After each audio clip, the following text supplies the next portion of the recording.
पापा, वापस मुझे राह दिखाने वाले मार्गदर्शक बनोगे?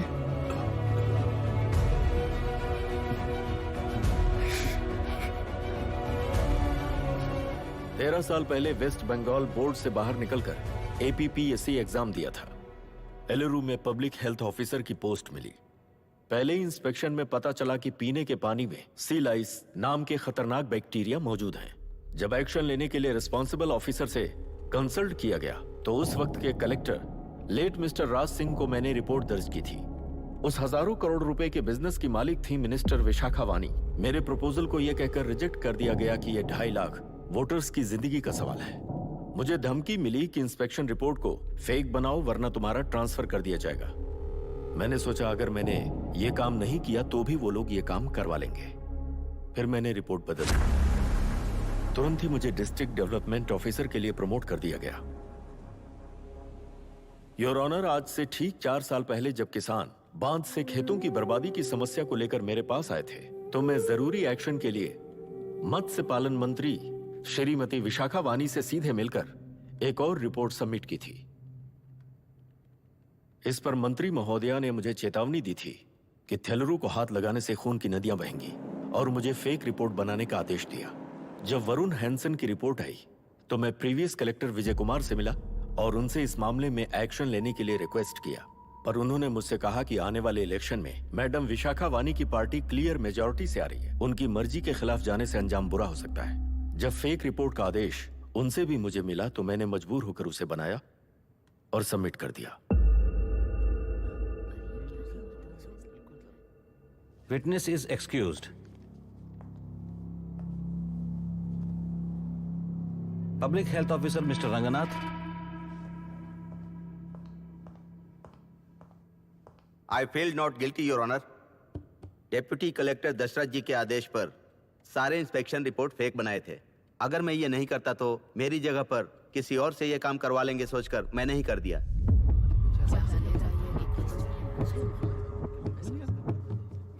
Now forest officer mister Janardhan Rao. Pleading not guilty your honour.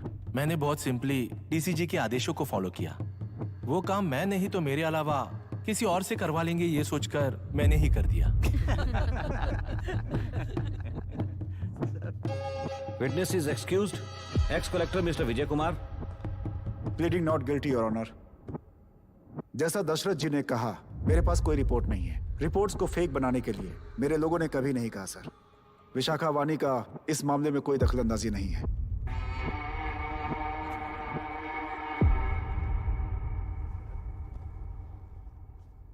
Shrimati Vishakha वानी।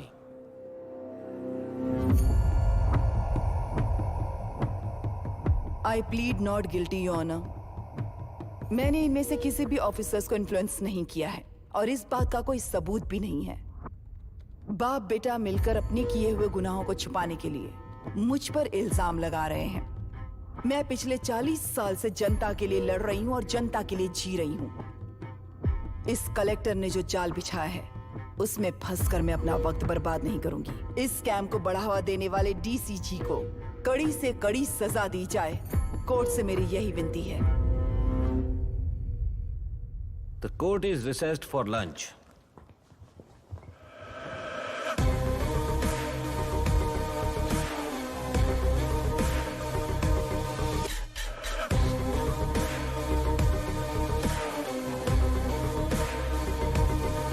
अगर ऐसे ही चलता रहा तो न्याय हो चुका।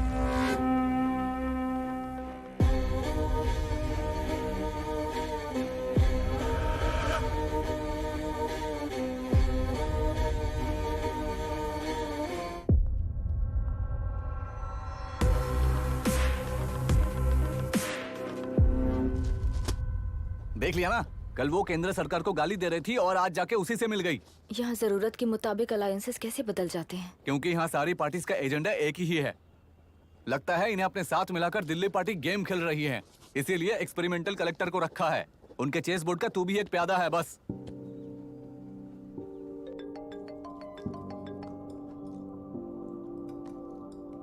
Yes sir. आपने न्यूज़ देखा?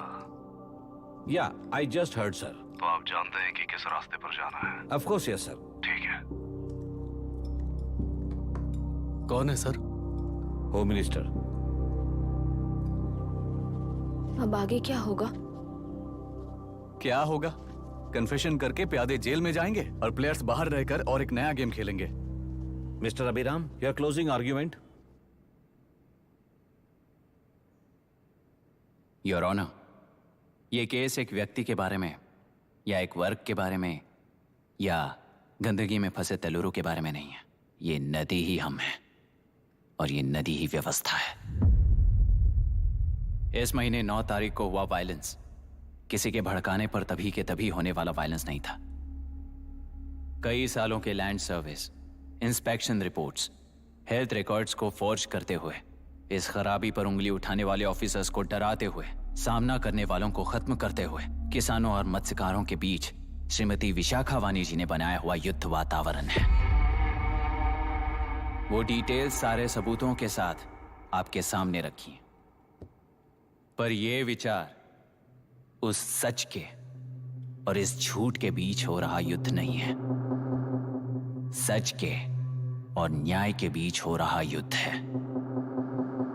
इस गंदी साजिश की वजह बनने वाले वो सारे गुनहगार आज राजकीय ताकत से बचने के लिए अपनी पार्टी को ऊपर की पार्टी से समझौते के लिए तैयार कर रहे हैं। वहां का समझौता यहां न्याय पर होने वाला अत्याचार है। योर ऑनर, लोग लोकतंत्र का मतलब सिर्फ वोट का हक, चिल्लाने का हक है, बस इसी भ्रम में है।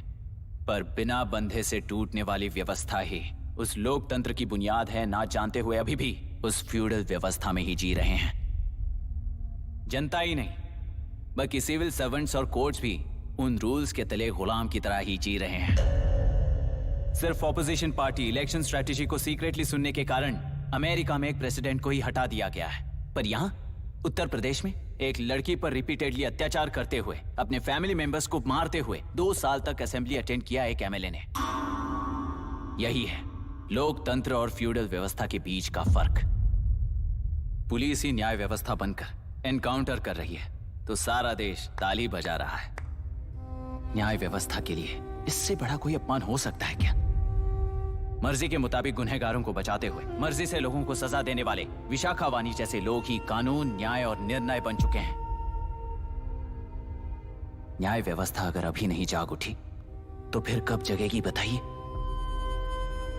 जनता चुनने वाले लेजिस्लेटर्स, उस लेजिस्लेशन को अमल में लाने वाले सिविल सर्वेंट्स, न्याय की रक्षा करने वाली जुडिशरी, ये 3 घोड़े जब ठीक से काम करेंगे तभी वो लोकतंत्र कहा जाएगा, सरकार कहा जाएगा। रास्ता भटके हुए उस लेजिस्लेटिव घोड़े को आज सामने से सवाल पूछ रही है ये एग्जीक्यूटिव व्यवस्था। न्याय व्यवस्था भी अपने पैरों पर खड़े होकर उस घोड़े पर जब लगाम लगाएगा तभी होगा ये असली रिपब्लिक।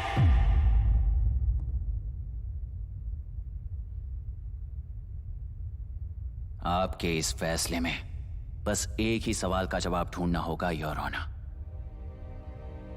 तेलुरु में जिस दिन से यह साजिश शुरू हुई उस दिन से 133 लोग सोसाइटी के मेंबर्स वरुण हैंसन की तरह गायब हो चुके हैं। 100 से भी ज्यादा किसानों ने आत्महत्या की है।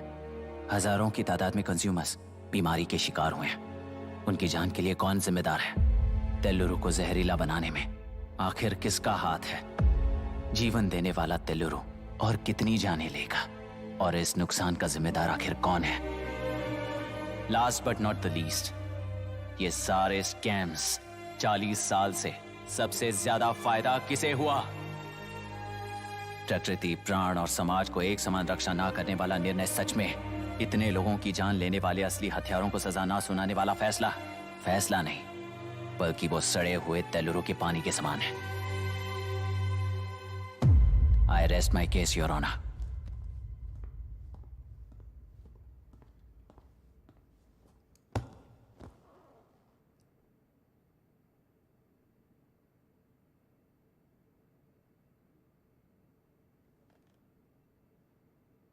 सर हाँ?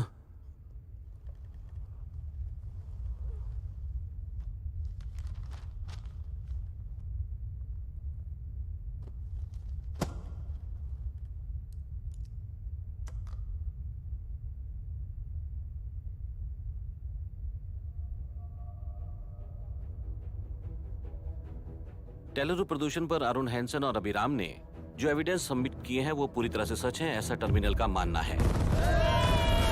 Order order. Order order order order. Supreme court के आदेश के मुताबिक 5 काउंटर तक ही नहीं बल्कि 9 काउंटर तक जरूरत पड़ी तो आर्मी की सहायता लेकर सभी तेलुरु के बांधों को मिटाने का आदेश दे रहे हैं।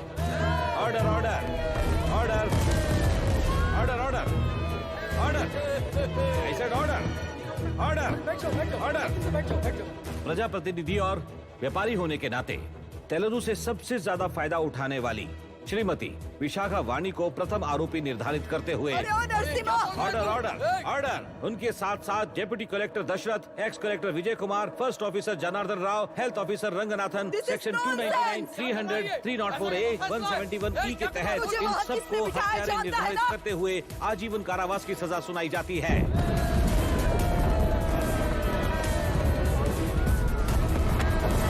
Order order order. कोर्ट का डिसिप्लिन तोड़ने के जुर्म में इन सभी को कस्टडी में ले लिया जाए। अंदर फैसला बदल दूंगी, देख लेना। Court is एडजॉर्न्ड।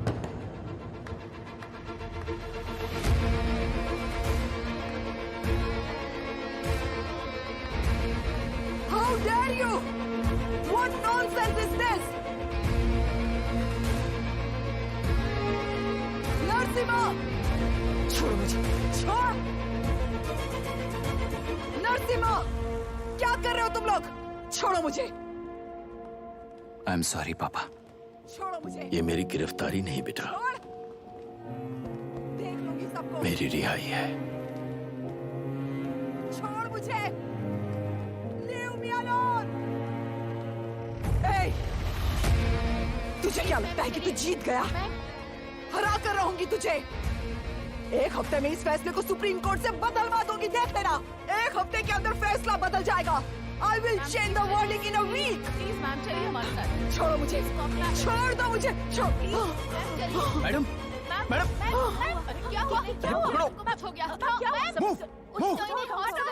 चलो चलो, रास्ता तो जाने दो। चलो एक्सक्यूज मी, जाइए जल्दी करिए। चलो प्लीज हटिए।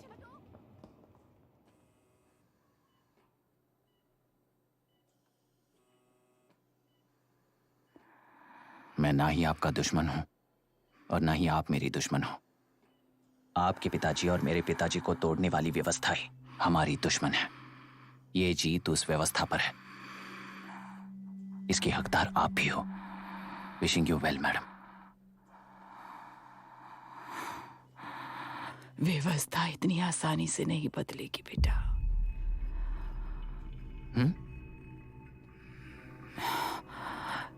ये व्यवस्था कभी नहीं बदलेगी।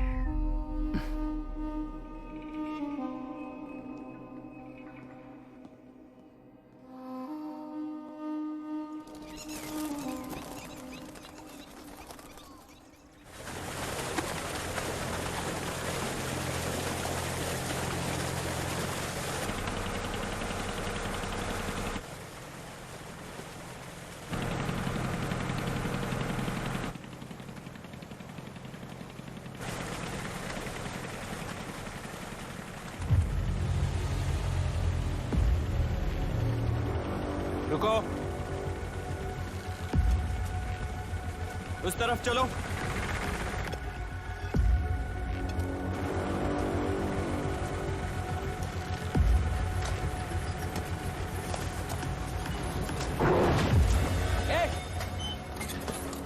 कौन हो तुम लोग?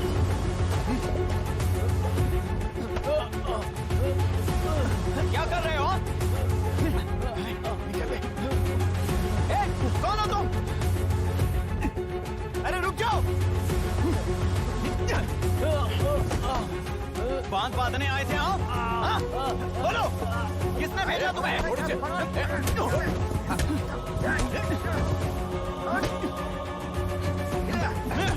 किसने भेजा तुम्हें? रुक जाओ।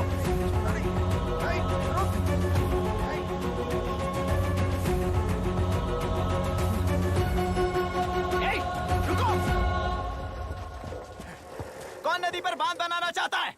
बोलो, बांध कौन बांधना चाहता है? किसान हैं, बाधित हैं, उस नदी को छोड़ दो ये कहकर धरना किया था ना। और अब तुम लोग ही उस नदी पर बांध बना रहे हो। हेलो, एमएलए यहाँ पर है। हाँ तो एमएलए हो तो क्या हुआ? बोलो रे, क्यों डर रहे हो तुम लोग? हमने ही बनाया है, इसमें गलत क्या है? तुम्हारी जाति के लोगों ने 40 साल कब्जे में रखकर करोड़ों कमाया है। हम भी 40 साल फायदा लेने के बाद न्याय की बात करेंगे। क्यों भाई? मेरी जाति, मेरी जाति कौन सी जाति है रे? कौन सी जाति है?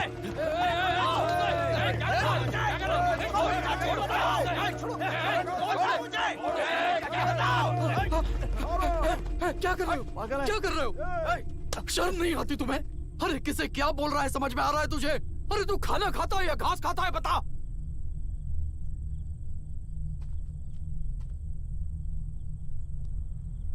बाबू, आप चाहिए बाबू, मैं यहाँ सब संभाल लूंगा। कल सुबह होने से पहले एक भी बांध वहां नहीं दिखेगा बाबू। आप जाइए यहाँ से, जाइए।